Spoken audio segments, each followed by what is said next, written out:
अभिवादन स्वीकार करिए नितिन चंद्रपाल का। आज हम आए हैं उस इमारत को देखने जो मुगल काल में भारत में बनी अपनी तरह की सबसे पहली इमारत थी और जो आगे चलकर ताजमहल की नींव रखने वाली थी। आइए जानते हैं हुमायूं के मकबरे के इतिहास के बारे में इस वीडियो के माध्यम से। हुमायूं भारतीय इतिहास का वह पन्ना है जिसे लोग पढ़ते हुए तेजी से पलटकर आगे बढ़ जाते हैं। उसके भाइयों ने उसके साथ बगावत की और सन 1540 में शेरशाह सूरी ने कन्नौज की लड़ाई में हरा दिया, लेकिन फिर बाद में उसने ईरान के बादशाह की सहायता से अपना राज्य वापस लिया। फिर भी वह अपने किले में ज्यादा दिन तक टिक न सका। 1556 ईस्वी में दीन पनाह की एक लाइब्रेरी में सीढ़ियों से गिरकर उसकी मृत्यु हो गई। मुगल सम्राट हुमायूं का मकबरा देश की राजधानी नई दिल्ली के दीन पनाह अर्थात पुराने किले के निकट लोधी रोड और मथुरा रोड के बीच पूर्वी निजामुद्दीन के इलाके में स्थित एक प्रमुख पर्यटक आकर्षण है। यूनेस्को द्वारा साल 1993 में इसे विश्व धरोहर के रूप में घोषित किया गया था। यह मकबरा भारत में मुगल स्थापत्य कला का एक बहुत सुंदर उदाहरण है। हुमायूं का मकबरा उनकी पत्नी हमीदा बानो बेगम द्वारा उनकी याद में बनवाया गया था। इसका निर्माण कार्य 8 सालों तक चला। हमीदा बानो बेगम तीसरे मुगल सम्राट अकबर की माता थी।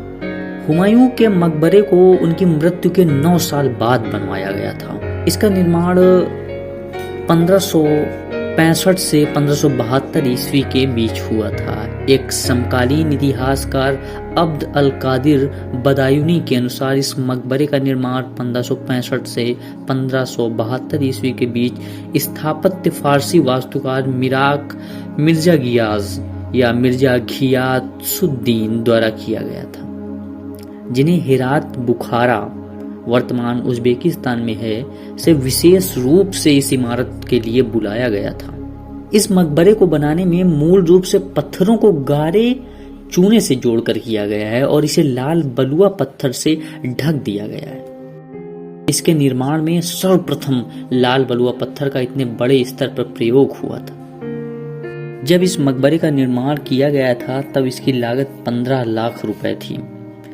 इस इमारत के अंदर जाने के लिए 2 16 मीटर ऊंचे दुमंजिले प्रवेश द्वार पश्चिम और दक्षिण में बने।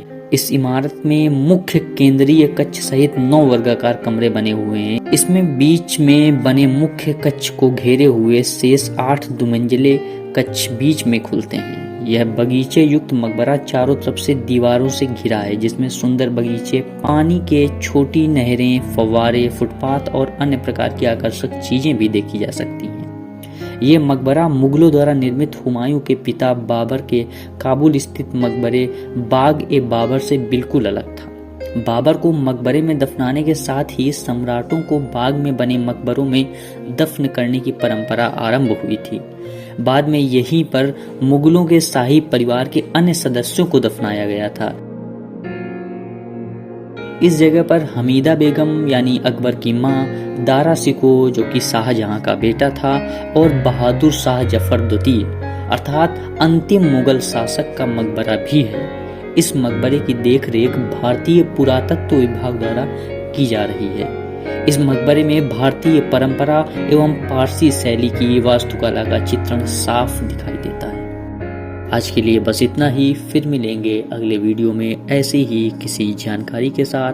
तब तक के लिए आप सभी को बहुत बहुत